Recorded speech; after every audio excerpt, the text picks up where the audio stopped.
sa Diyos, yan ang isang pribilehiyo na binibigay sa bawat mananampalataya. May access ka sa langit. At kapag natin mo lumapit ka sa Diyos, mangungusap ka sa iyo. Tulad ng mag-asawa, mag-enjoy ka. Bata ikaw nakakausap mo ang Diyos at nagsasalita sa iyo, mag-enjoy ka. Tatagal ka na, matagal talaga. Bukod, walang pinakamasarap na lugar kundi sa pilingan Diyos. Tatagal ka. Yan, marami nila sa ating kanina. Sa prayer, matapos pag-pray. Ay, isa pa sa maganda dyan, pag lumapit sa Diyos sa prayer, ang una mong pribilehiyo na matatanggap siya mismo ang Diyos mismo. Mararanasan mo siya. Kapag ikaw ay galing sa prayer room, kitang-kita na-encounter mo ang Diyos, nagbuka, una-una mong pribilehiyo na matatanggap din, siya mismo.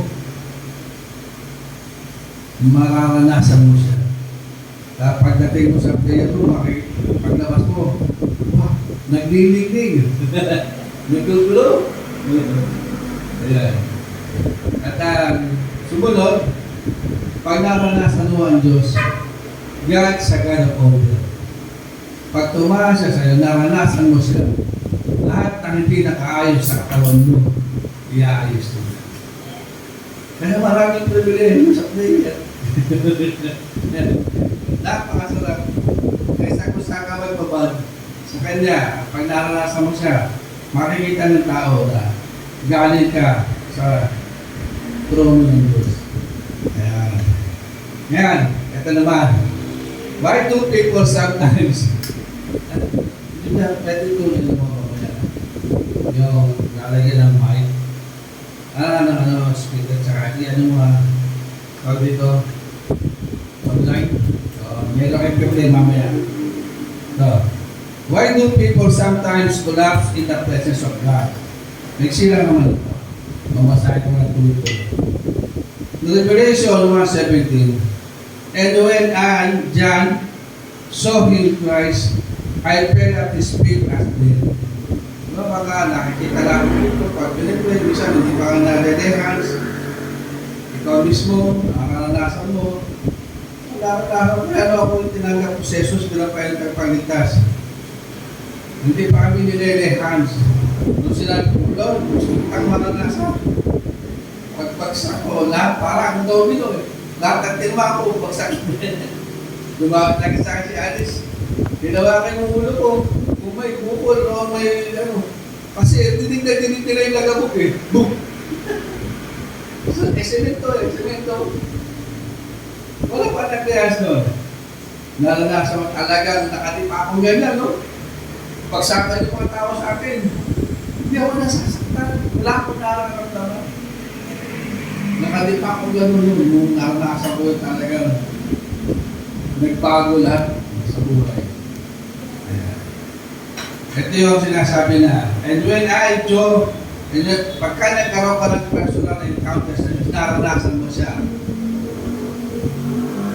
Magkukulapse ka, o something na mararanasan mo. Kasi meron kasi mga intimacy, tulad sa mag-asawa, pakanila lang yun. Meron tingin sa Diyos. Pag sa amin lang yun. Pag sa inyo lang yun, na mararanasan mo siya, na hindi niya pwede sabihin siya. Kaya dalawa lang yun. Sinag. So over my years of serving God, I have noticed that often when people have encounters with God, they physically fall. Sometimes they fall forward, and at other times they fall backward. Still, at other times, they simply collapse onto the ground. I have seen this in many meetings. Sa lugar and I experienced it as a young man, I can tell you, the experience was real. Lahat yun, naranasan na rin yun. So, when Merciless, ito laid his hands on my forehead. Nung nakaraan nito, I felt the power of God come on me. My legs collapsed out from under me, and I crumpled to the floor.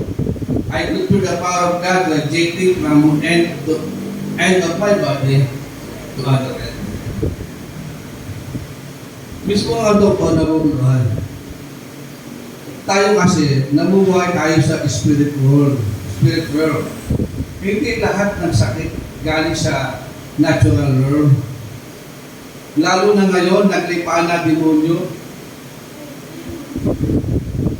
Hindi nga nila malaman kung bakit gano'n eh. Eh sa akin nga, no, inisipin nga ako kung ano-ano bakit ang delikado. Noong pinag-pray na, nakita, may kamay na itim na malaki nakadagan sa puso. So, noong inisipin, may lalabas na hindi maganda. Hindi nila maintindihan ngayon. Nung sinabi ko kayo, nung tinatanong ko ang leading, ano ito? Palehans ka. Mas pray mo nga ako. Kung pinag-pray na, nawala yung bigat. Nawala yung commitment. Doon na kayo pagkita ulit ako sa doktor, kinakausap ako, nagsasalita mo, hindi ako nilin. Maganda yung takbo. Nakikipag-ECG challenge na ako eh. ECG challenge. Pag may nakita kayong mali, babayaran ko. Pag wala na, walang bayan. Tinatakas na eh. Ngayon, dahil sa resulta ng ECG na mga ano sabi na, bibigyan ka namin ng gamot kasi ayaw sa resulta dito. Hindi nila alam, spiritual yun. So kung hindi mo alam yung nagaganap, yan ka. Lalo kapatid sila siya. Kasi bibigyan ako ng gamot para raw sa puso, lumakas, mana, pero sisirain yung lahat ng internal organ mo. Oh. Kaya pala, na-laboratory muna ako kung ano-ano para siguraduhin na ang aking mga internal organ ay okay. Para akong bigyan ng gamot sa puso. Ano yun?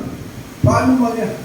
Paano yun na pagkagamutin yung isang bahagi, ang daming sisirain? Ganun ba yun? No, ganun. Kasi nga, hindi ito natural, spiritual. Ayan.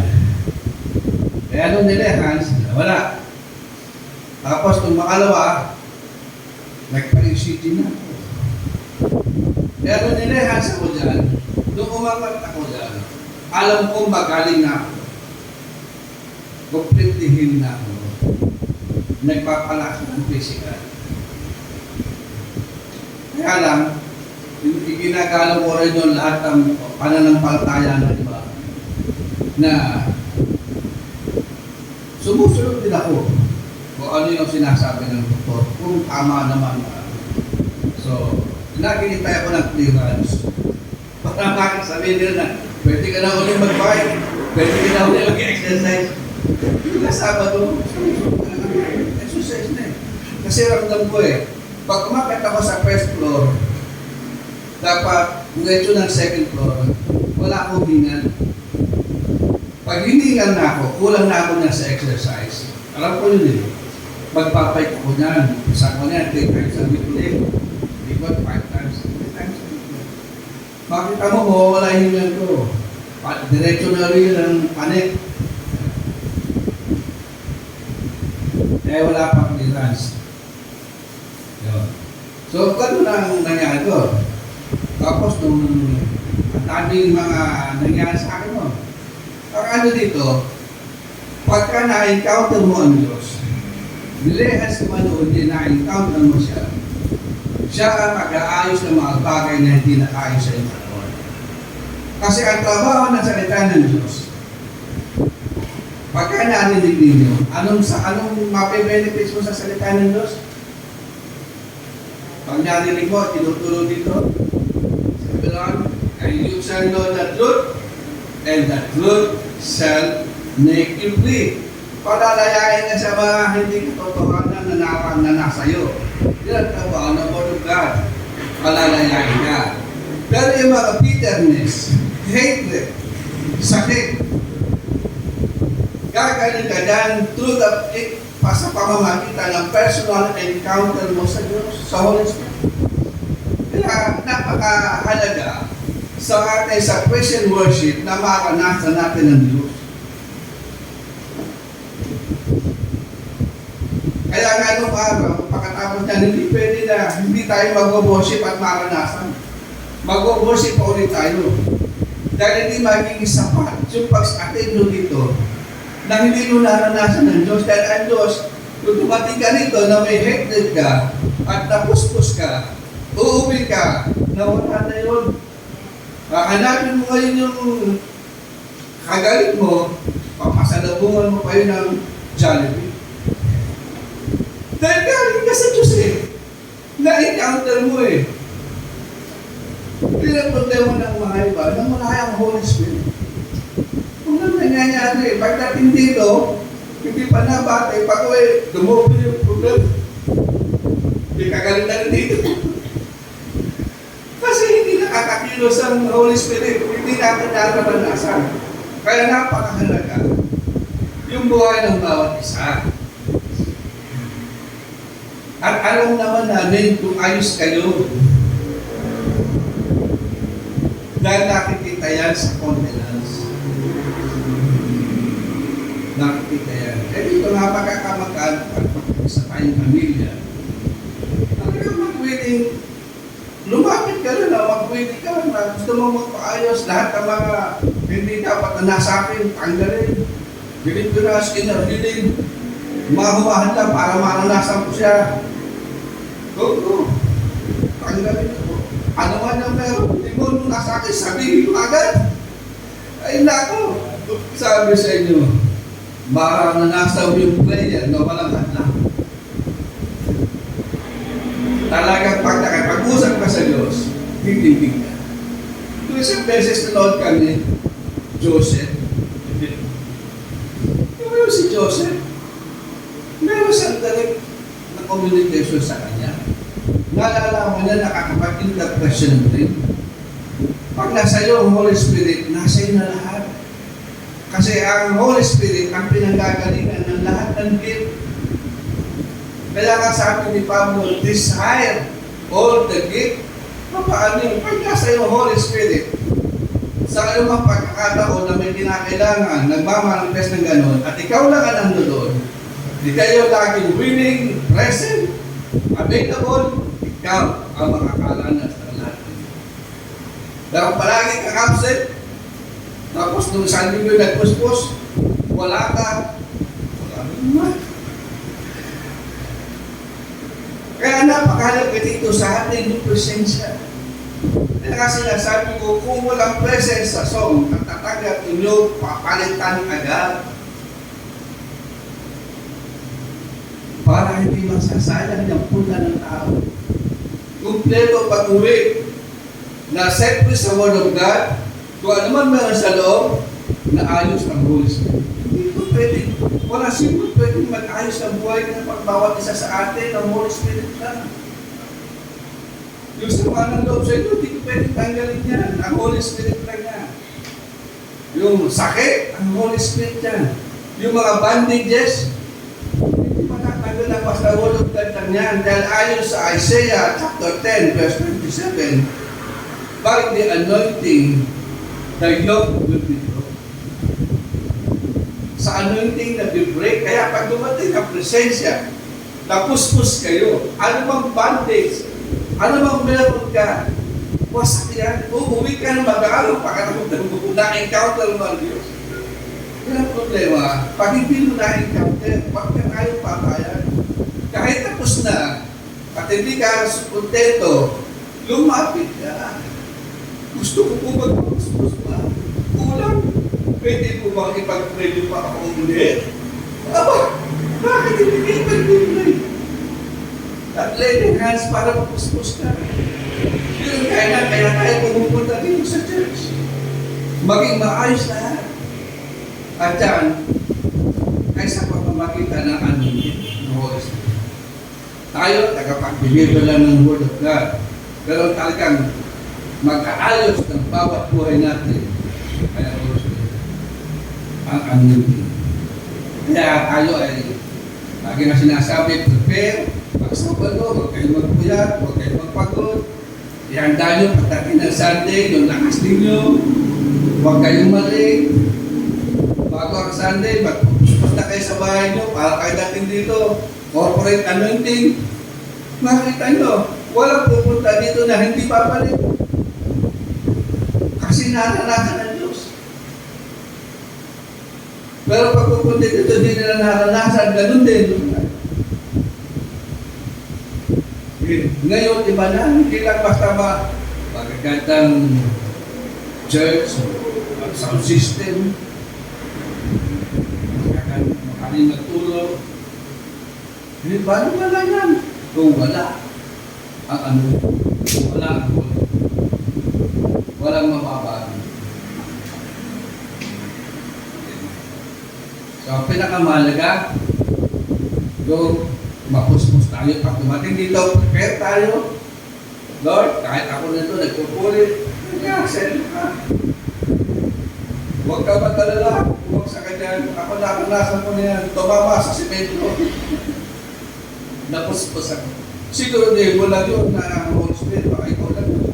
Pagsagyan. Kasi nung bumagsa ako dyan, ang bigat ko, tukawa ko na Spirit, sabi niya, angga ako ng dati. Nung bumabagsak. Kasi ano na yung Holy Spirit niya? Kita niyo man, nung umangat ako dyan, nagbago mukha ko, naging bata. At naging magtula, sabi ko kay Papa, umipinang, paliwanag. Kasi napuspos ako eh. Yan ang dapat lahat-lahat tuwing Sunday, maranasan natin. Para pag-uwi natin, sunod. Hahanap tayo ng isang linggo na mag-share, ma-encounter natin kung ano-ano man.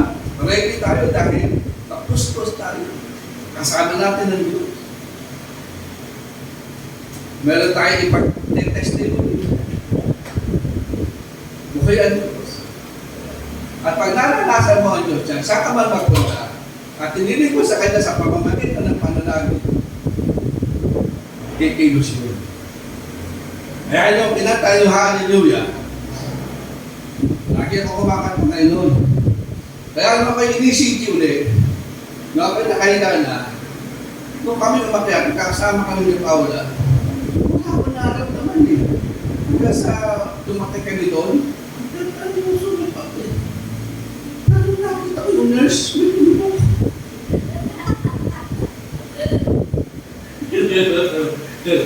Sabi ko naman, hindi naman ito uugra. Kasi iisip siya ko eh. So, linignan ko lang. Alam, bigla ko na kaya ako. Kumanta ko ng hallelujah. Habang iniisip siya ko, pakiramdam ko, nandito ako, yung time na ako ay bumagsak. Pinagkuman ko ako. Yung ako iniisip. Sabi ko, Lord, pag hallelujah. Sabi niya, kumanta ka na lang kumanta. Para kung saan man may dapat gumaling, dinala kita, ayos na. Bayad na. Kaya ako, pag madaling araw, yes, o pag kayo takot gumaling mo na alas 10, kakanta ko na. Inihanda ko na, sabi niya, kumanta ka na niyan, kumanta niya, para pag dinala kita kung saan man lugar, salvation na mahalaga marinig ng mga tao para mahalaga sila. Pagdating sa hiling, ako na bata, bayad na, kumanta ka na ng hallelujah. Yun, mga po ng Diyos. So yan, ano napakalaga talaga sa atin? Yung prosesya. Yung mga ibang nasa abroad, pag dumating dito, tagalongga ko, talaga pupunta sa atin, dito mag-check ng Sunday, bakit? May naranasan sila. Malayo na. Yung iba naman, dinakit nila na sa malalaki, mga banda. Right na yun eh. Samantalang alam nila na sa atin yung prosesya. So, yung mahalaga. So, when mercy grace, lay hand on my forehead, I felt the power of God come on me. My legs collapsed out from under me and I crumpled to the floor. I could feel the power of God radiating from one end of my body to the other side. Kaya yung mga dati nga, di ba masyadong makakayo, wala, talagang kinakailangan na ng exercise para bumalik ko dati. Pero yung sa puso, sa lahat, okay na. Kung sa ako na, alam ko yun, pinagaling na. Pinagaling na ako yun. So, kahit every Sunday, dapat ganyan tayo na. Mag-ready talaga tayo. Makikinig. Sa flow. Walang leader dito kundi ang Holy Spirit. Ano na kayo sa music industry. Kung kayo mga nakikinig dyan, makinig kayo mabuti. Kaya nakakataman nyo na wala. Magtigil na kayo. Hindi lagi ako yung, kasi kayo ang time na yun na tinutulungan. Kung pagkaalam ko na yan, nandyan na ako. Kayo naman ang tinutulungan. Kaya na yan. Mas mabuti mag-ubay kaysa sa mga disobey. Mas mabuti. Ayan. So when I finally stood to my feet, I had been completely healed of the condition. I was supernaturally and permanently healed by the power of the Holy Spirit when I fell to the floor. Yan naranasan ko. At saka noon, sinasabi nga sila kay Chef Mercedes, na ako'y damay sakit. Mag-worship. Pag ako nag-worship, nagpapako. Kung nagsasalita tayo mag-worship tayo, hinihingal ako. Pero pag nag-worship na ako, tuloy-tuloy na kanta. Walang pako. Pagkatapos, kailangan kasi, bakit tumatanas ito? May pinaparanas, may pinaka-experience sa amin ito. Saka hindi pa naman talaga tayo perfect. Doon sa beses, nung magkakasama kami tatlo, nagpa-UCG. Bakit tinubo na naman ako? Wala na ito Kasi bakit pa ako tinubo? Naiinis na ako, masabi sa akin, hindi ka pa naman glorified body. Total lang yan, tao ka pa rin Hindi ka na ulit ng gamot. Init lang. Natawan ako. Ayun.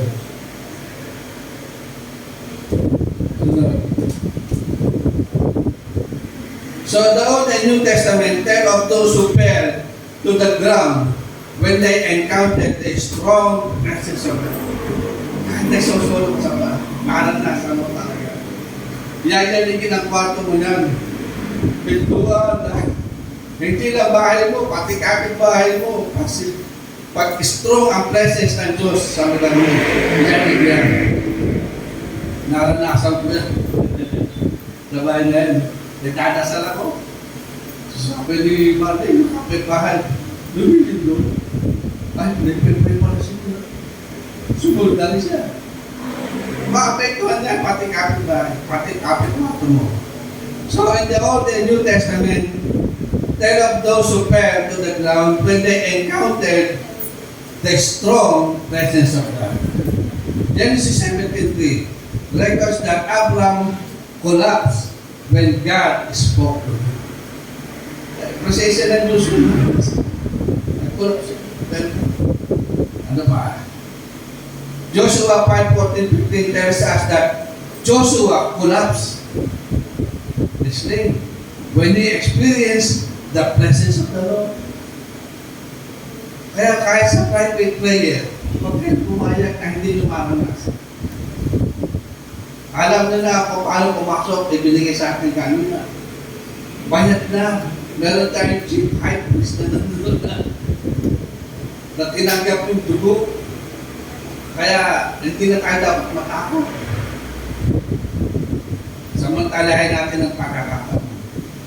So Joshua 5:14-15 tells us that Joshua collapsed when he experienced the presence of the Lord.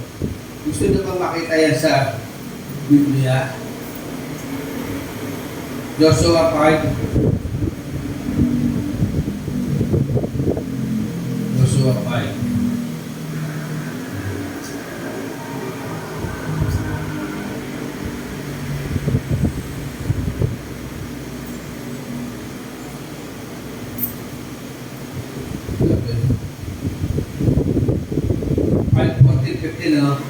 So he said, no, but as a commander of the army of the Lord, I have now come.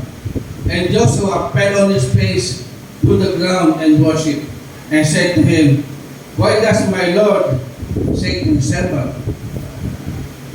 And that is Enoch 5:14. Neither he replied, but the commander of the army of the Lord, I have now come. Then Joshua fell face down to the ground in reverence and asked. Yeah?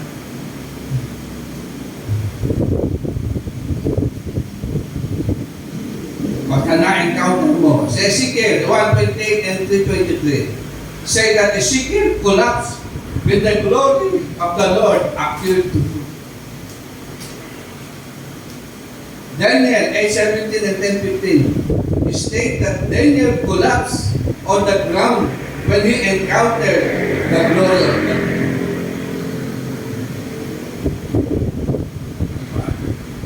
All the New Testament of those who fell to the ground when they encountered the strong presence of God.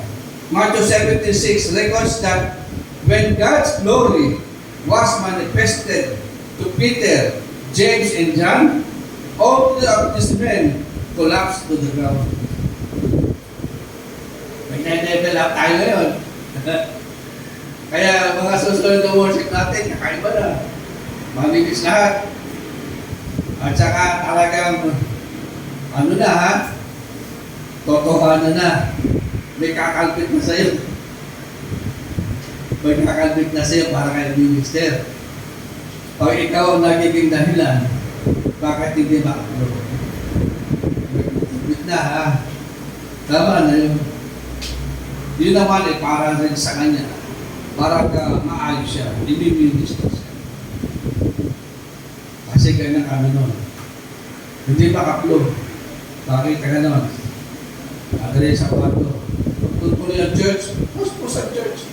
Pag naminister na nyo isa, sa susunod na Sunday, puspos na lang siya. Naminister lang eh. Yan ang trabaho ng church. Lahat tayo siguraduhin natin, sinisigurado natin na kung kayo lumabas dito sa lupa, alis sa mundo, pag alis nyo, sa Diyos kayo babalik.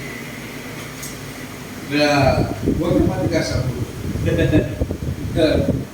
Na talagang pagkinausap, yun na yun. Okay. So, Matthew 17:6 records that when God's glory was manifested to Peter, James, and John, talaga, nag-island yung tatlo. Si Paul, Acts 9:4 and 26:14 reveals that Paul collapsed to the earth when he saw Christ on the road to Damascus. Then sa Revelation 1:17 tells us that the Apostle John collapsed at the feet of Jesus at the beginning of his vision on the island of Patmos. Di ba nang namatid din siya si Christian? Nagpapataw siya. Marami siyang inaatinan. Ano sabi niya? Kakaiba. Narito ang presensya. Yan lang naman talaga ang kaibahan natin sa iba. Yung presensya. Kaya tayo nandito pa rin. Dahil nandito yung presensya. Pero pag wala na, napalit na kami iba. Ano yung presensya? Yung presensya ang mahalaga. So let's look at John's experience on the island of Patmos. Revelation 1:17 says, and when I, John, saw him, Christ, I fell at his feet as dead. Para siya patay na bumagsak sa pakanan niya. Kasi parang yung sa pera, pag tinawaan ka ng baril, nakayo ka, either babagsak ang pantalon o likod. Ito, sabi nito, the word fell is from the Greek word pipto, which means to fall from an upright position.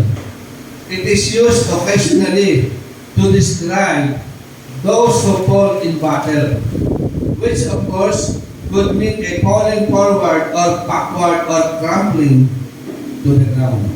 In John's case, he fell at Jesus' feet as dead. Nung na-encounter niyo yung strong presence na Diyos.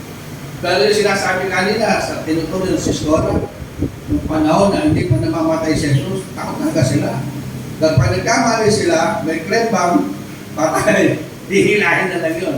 Nasa Old Testament, hindi sila basta makalapit, takot sila. Kasi talaga pag nakita nila ang Diyos o anghel, pagpapay, mamamatay ako, nakita ko. Ngayon sa New Testament, hindi na. Bayad mo, tabayan mo na. Let us come boldly. Kaya wag natin sayahin, lalo na sa prayer. Masterin niyo yung prayer. Napaka-importante niya sa buhay niyo, sa pamilya, sa ministry. Pag na-develop na ayos mo na yung communication mo sa Diyos, yung talagang two-way, pag lumapit ka, sasagutin ka, yun na yun. Igagay ka na, kakausapin ka na niya. Gagamitin ka ng Panginoon. Tapos i-open niya yung mata mo sa spirit world na makikita mo dapat kung ano nagaganap. Kasi pag hindi mo nakikita yung nagaganap sa spirit world, kawawa ka lang sa dyan. Dikit-dikit, hula-hula. Pagkain na, pag hindi ka sensitive, hindi mo nalaman, naabutan ka ng pagkain, nakita mo, bilungan na. Kinabukasan, may sakit ka na. Sa pagkain pa lang yan. Kaya sa prayer, babad, na talaga mabibigto intimacy. Magiging sensitive ka sa spirit Lord. Kaya alam mo rin, sa tayo. Lagi ka ngayon na nagtatanong sa Panginoon and everything you do, put God first. Ang tawag mo sa Prophet 5:16. Kasi dalawa dito lahat. And lead that in your own understanding, di ba? Kaya ngayon, bago mo i-take, bago ipinag-take ko yan. Kaya ako, bakit ako safe? Kasi marami na na-train. Hindi ka basta makakapasok sa akin kahit pagkain yan. Dadaan na kay Isaac, kay Mercy Grace. Dadaan yan kay Paula, kay Junior. Ang pa sila mo. Dadaan yan. Hindi basta makakapasok sa akin yan. Ganyan ako kasi. Kaya ako tuwa-tuwa. Dahil nandiyan, hindi ako naging sakit. Andyan talaga. Minsan nga hindi naaabot sa akin eh. Wala na nga eh. Para wala na talaga eh. Hindi na nakakapit. Inaalis na agad nila. Sa kanila palang alam na nila. Hindi na makakapasok ng kwarto yan. Kaya lahat ng bagay, pinipipili nila yan. Kasi pagpipili pa rin yan. Mga gamit, tulad natin. Pwede ang kaaway. Madali siyang makapasok sa mga material na bagay, sa pagkain, sa damit. Kaya lahat ang tinatanggap, pinipipili agad. Pwede magamit ng kaaway, pagpasok sa loob, iba na atmosphere. Kaya ng buhay natin. Masabi rito, yung encounter ni John sa Panginoon, sa Revelation, yung pen, picto, which means to fall from an upright position. It is used occasionally to describe those who fall in battle, which of course could mean a falling forward or backward or crumbling to the ground. In John's case, he fell at Jesus' feet as dead. Sunod. Revelation 1:17 says that John fell as one dead. The word dead is the Greek word nekros. Dito nang galing yung salitang necromancy. Nakikipag-usap sa patay. Necromancy. Which in the word for a corpse, patay. In other words, in one split second, pakinggan nito mabuti. In other words, in one split second, it seemed that all the life had gone out of him. And he crumpled forward into at the feet of Jesus. It is with many cases in which people experience God's glory John's legs buckled under him, and the strength was drained from his body as he fell in the presence of God. Yung moment na yun, yung buhay ko malalim ng lapakan. At yan, pag nabuhay ko ulit, panibagong buhay na deviation. Bago na agad. Kaya dati mo, yung lumapit ka sa Diyos, na may problema ka, nawala agad yun sa split second sa presensya na. God is a God of order. Kaya pag sa ina-encounter mo, lahat ng hindi nakaayos sa buhay mo, sa katawan mo, iaayos ng Diyos. Kaya sa tinatawag na God is a God of order, lahat ng hindi nakaayos sa katawan mo, pag na-encounter mo siya, ang trabaho ng Diyos, iayos niya. Kaya nung naranasan ko siya dito, alam mo yun, 100% magaling na. Sa tagal ng panahon, si Gracious, si God, yung kinakain namin, kung may mali sa pakain sa akin, tampak din mga tama ako sa order. Pero pinacheck na ito para masigurado dahil bibigyan niya ako ng gamot na makakapekto sa organ. Nakita nila, lahat ng organ ko normal. Ibig sabihin, ang kinakain ko, tama.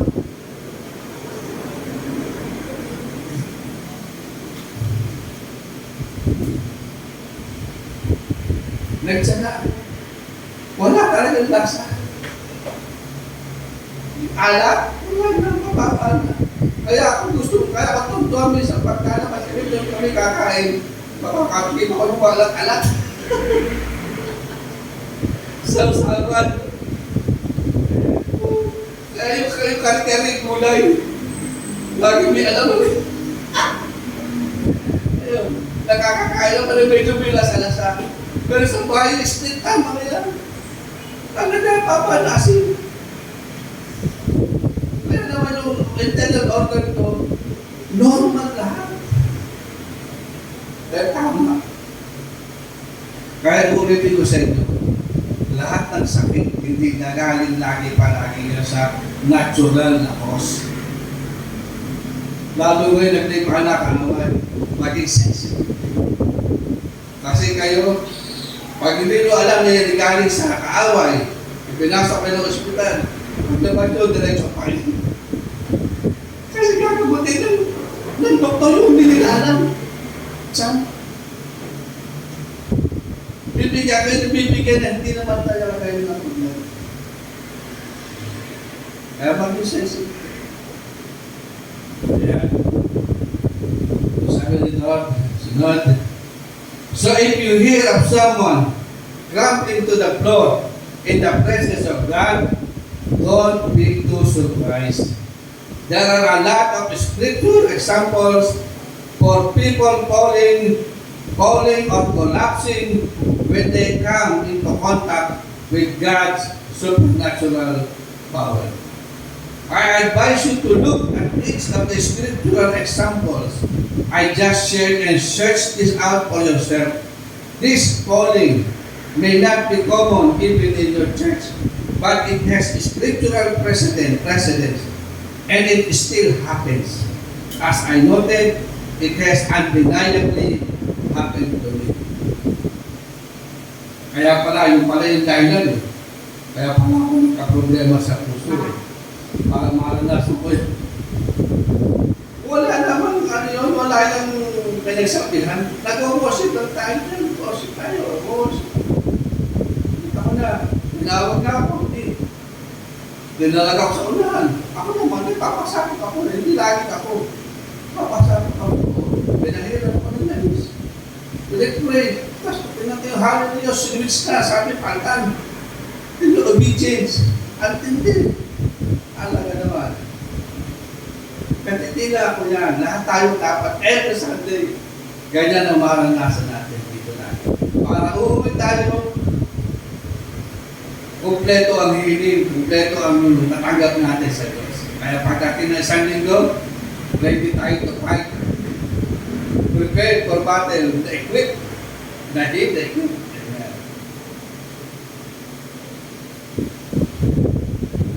So if you're standing in a prayer line to receive prayer and you feel the strength go from you, surrender it and let the Holy Spirit perform a divine operation. This may even happen in the privacy of your own home. Pabayaan nyo ang Holy Spirit ang mag-perform ng divine operation. Walang bayad. Walang bayad. Instant pa. Di ba, sinabi ko na sa puso, baka nakakapagtaka. Martes, pina-ECG ako. Miyerkules, nag-bike pa ako. Webes, nagputol ako. Nilinis ko pa yung motor. Siyempre, nakasa mo yun. Sabon, meron pang yung pampaakindaw. Nasa initan. Wala akong hingan, wala akong pakot. Yun ang resulta. May tama na akong suso.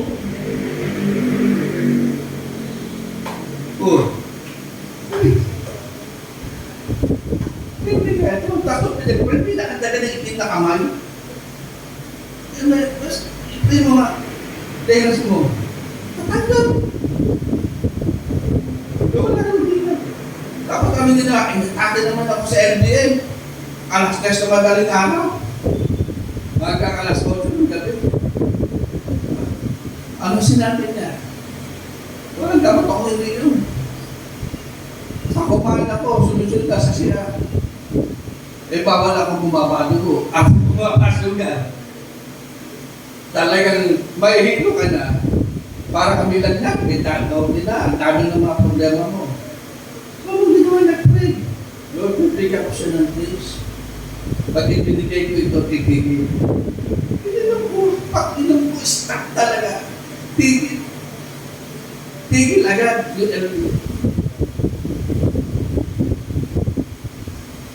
Ganyan dapat lahat tayo. Kasi ang kalaban natin is spiritual. Nandiyan lang yan kami kapila. Nakaabang lang yan, kaya dapat mulat ang mga mata. So yun. Kaya sabi nito, pabayaan nyo ang Diyos ang mag-perform ng divine operations. Maaaring mangyari yan sa bahay nyo, nananalangin ka, maaaring dito sa church. So for me, the experience of collapsing in God's presence was real. And it resulted in permanent healing in my body. God has used such moments in other people's lives, to remove bitterness, hardness of heart, and to perform all kinds of spiritual surgeries. Sakit na? Wala na rin. Walang bayad. Wala eh. Yun nga, yung ano natin, yung pakilagay mo na ng yan, sabi nito, ulitin ko ang agad nito. For me, the experience of collapsing in God's presence was real, and it resulted in permanent healing in my body. God has used such moments in others' lives to remove bitterness, hardness of heart, and to perform all kinds of spiritual surgeries. Ang Holy Spirit lang ang makakagawa. Walang kakayahan ang church, ako, na gawin niya sa bawat isa. Kaya napakahalaga na ang presensya ng Diyos ay mananasan natin dito every Sunday. Pag-uwi nyo, kumpleto ang healing. Yan ang mahalaga. Kaya punta tayo dito ng prepare. Ayos tayo. Maaga, lahat, makaalos. Pag-pasok pa natin sa praising pa lang, nagkakapos-pusa na. Spiritual surgery na. Ayun na. Tandaan niyo, Isaiah 10:27, it's the anointing that will break every yoke of bondage. Hindi ako, hindi ang church. The anointing. And the Word of God, you will know the truth, and the truth will set you free. Who can guess what is happening in the heart, soul, or body of a person when he or she experiences this tangible touch of the Holy Spirit? Who can guess what is happening in the heart, soul, or body of a person when he or she experiences this tangible touch of the Holy Spirit? Kaya dadating ang time, meron kang invite, pinsan mo, kaibigan mo, kaklase mo, dala mo dito, nag-worship tayo, makikita mo, iiyak na lang niya sa presensya mo. Bakit ganun? Nakamdaramdam ko yung pagmamahal ni Jesus Christ. Mahal na mahal pala ako. Bakit andito yung presensya? Pero kung walang makaranasan, kung ano pa makinig na gossip, di ba palit na tayo ko doon? Puro chismis doon. Wala. Pero iba na ngayon. Ang Holy Spirit na mahalaga. Yeah. So perhaps it's an operation of God's power to do something in the person that couldn't be dealt with any other. God's power to do something. Kaya ang Holy Spirit lang ang makakapag-ayos ng lahat ng hindi nakaayos sa bawat isa sa atin. Okay? So if this experience has never happened to you, just tell God today that you are willing for Him to work in your life any way He sees fit. And if that means you will one day have a supernatural encounter with His power that is too strong for you to remain upright, just say, Amen, Lord. I'm hungry to receive more of you, whatever that means and whatever that looks like in every situation. Maayos talaga tayo lahat dito sa presensya ng Diyos. Ayun na, just say, Amen, Lord, I'm hungry to receive more of you. So, eto ngayon. Meron na tayong speaker. Pakita ko lang sa ito isang clip bago tayo mag-pray. Isang clip. Ano ba yung issue?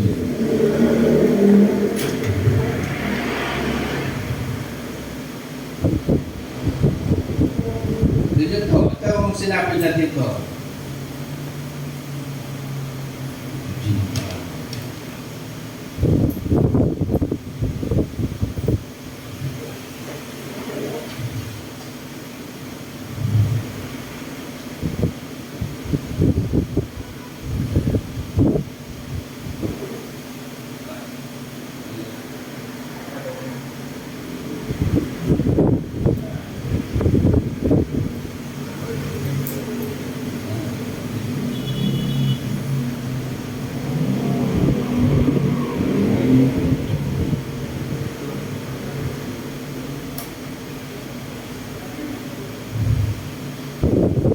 Ito ay anak ni Jimmy Swaggart.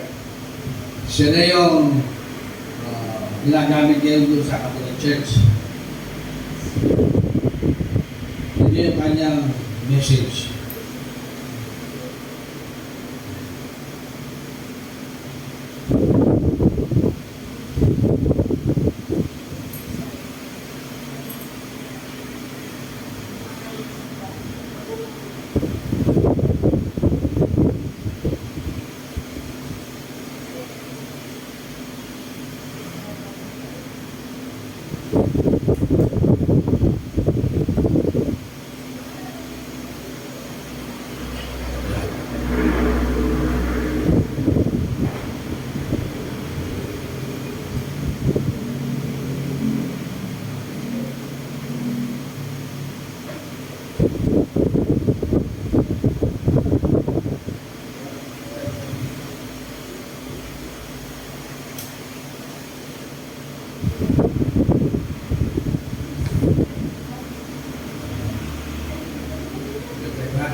anointing of the Holy Spirit, the moving of the Spirit, the presence of God in a service is the most important thing when it comes to church. Doesn't matter how many people are there. Doesn't matter how much money the church has in the bank. Doesn't matter if the local mayor or the governor or whoever goes to that church. None of that means anything. If the anointing of the Holy Spirit is not in the church, if the presence of God is not in the church, that church is wasting its time. Let me tell you, people walk in every Sunday morning. They've gone through hell. There is problems. There is bondages. There is needs. There is spiritual warfare going on. And telling a little story or giving a book report will not break the yoke. But a sermon preached from the Word of God under the anointing of the Holy Spirit can get down to the heart of a man or a woman and do more than what some psychologists can do. Now understand that. That's why without the presence of God, there is no church. Now the Holy Spirit, the moving of the Spirit, the presence, important thing when it comes to church. Doesn't matter how many people are there. Doesn't matter how much money the church has in the bank. Doesn't matter if the local mayor or the governor or whoever goes to that church. None.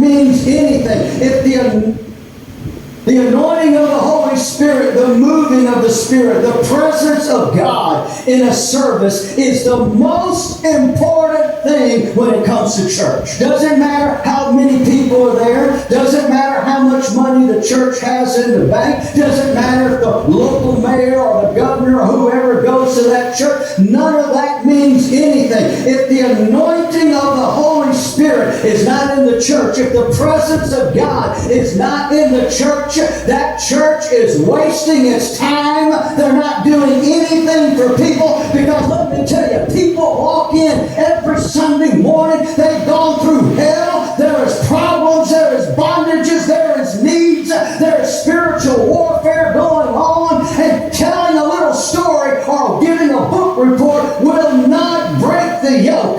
But a sermon preached from the Word of God under the anointing of the Holy Spirit can get down to the heart of a man or a woman and do more than what some psychologists can do. Now understand that. That's why without the presence of God, there is no church.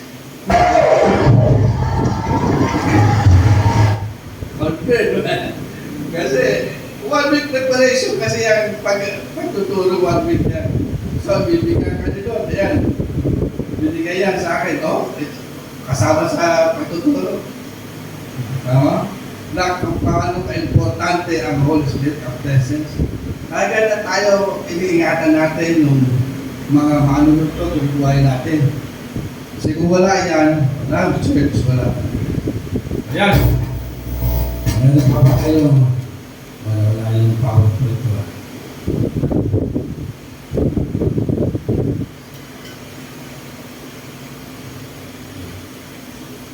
May tanong? Dadagdag?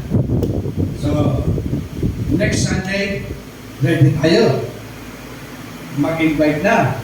Mag-worship talaga tayong tamuan. Eksakto sa oras. Okay? Kasi anong oras na ngayon? 1:20. Kung gusto nyo mag-worship, ito kayo pipilitan. Pero sa Sunday, kapag kasama na natin yung mga natin talagang panahon na ulit, para maranasan ng Diyos ng Holy Spirit. At yun ang makapagbabago sa kanila ng ma-encounter nila ang Diyos, sila mismo ang gigising ng maaga. Alas 3 pa lang, alas 3 na. Baka tayong balik. Kasi naranasan. Dala mo hindi. Oy, alas 7 na, kanto pa ako eh. Wala sa kanya. Kasi hindi pa nila nagkaroon ng encounter. Kaya, talagang Sabado pa lang, nag-prepare na. Excited na sa mga karanasan niya sa Diyos. Sa next Sunday, prepare tayong lahat.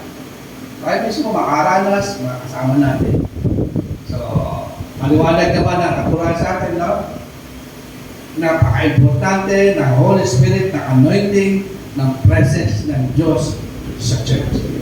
At yan ay mararanasan natin kung tayong lahat dito na ginagamit ng Diyos ay namumuhay ng tama. Walang kamunduhan. Alam nyo na yun, yung protocol of worship. Para walang hatlang. Tuloy-tuloy tayo. Okay, so next Sunday, prepare for the strong presence of Diyos na mararanasan natin. At yan, baka yan na rin yung time para sitwasyon mo. Kasi yung pagkakita ng prosesyon, siya lang po papagaling sa. Okay, wala na, tayo manalangin. Hallelujah. Magpalala na sa langit, salamat po sa katulungan na pinagkaroon po sa amin ngayon. Salamat po, Panginoon, sa Bible study at sa itong message nito, Panginoon, na nagbigay paalala sa amin kung gaano kahalaga, ka-importante sa amin buhay sa church. Kaya, Panginoon, kung may anumang dahilan na nagawa namin, kaya ka hindi ko nawala, patawarin niyo po kami, Panginoon. At muli, iniimbitahan ka namin sa bawat service namin, sa bawat gawain dito sa church. Lord, iniimbitahan ka namin na maranasan ka po ng Panginoon. Sapat wala po kami magagawa. Ikaw lang po ang makapagbabago ng buhay ng bawat tao. Pinadala mo sa church nito, Panginoon. Lord, sa Sunday po, umaasa po kami sa pagpipagpapag namin lahat. Maasa po kami na mararanasan ka namin sa parangki pa namin nararanasan at yan lang ang magiging kailangan namin sa mga churches, Panginoon, kasama ka namin tulad ni Moses. Ang kaibahan nila sa tao, sa buong mundo, ay ikaw ang iyong posisyon. Lord, mararanasan ka namin sa parangki pa namin nararanasan at marami ang gagaling sa pagkadyuan, the God of order, na lahat ng tao hindi nang-ayos sa kanilang buhay, ano man sa physical, emotional, Lord, ay aayusin mo pagkat ikaw ang Diyos ng kaayusan. Kaya yan po lang namin hinihiling at tinatanangin na sa tuwing kami makikita-kita ay bibisitahin mo kami. Sinabi mo sa iyong salita, ang 2-3 taon na kapit mo sa iyong pangalan, ikaw ay nasa kalaan. At pagka ikaw po ay bumisita sa aming kalagitnaan, lahat na hindi nakaayos sa aming buhay, physical, Panginoon, sa aming mga pamilya, ay magiging umayos sapagkat ikaw ang Diyos ng kaayusan. Salamat po sa iyo lahat ng papuri, pasasalamat, kalulatan ng pangalan. Sa pangalan ni Jesus. Amen. At Lord, bilang yung ministro na nilagay sa lugar nito para pangunahan ng iglesia mo, Panginoon, ay akit mo itinagawad ang basbas pagpapala sa iyong mga anak. Today I declare that you are blessed with a loving family, long life, strong body, good health, faith, favor, promotion, provision, anointing, and fulfillment. I declare that everything you put your hands to doing is going to prosper and succeed. I declare that any curse and negative evil word ever spoken against you is null and void. May the Lord bless you, keep you. May the Lord make his gracious hand upon you. May the Lord be gracious unto you, and may the Lord give you his peace. I declare that you are forever blessed and highly favored in the name of Jesus. Amen. To God be all the glory for all the things he has done. Praise the name of God.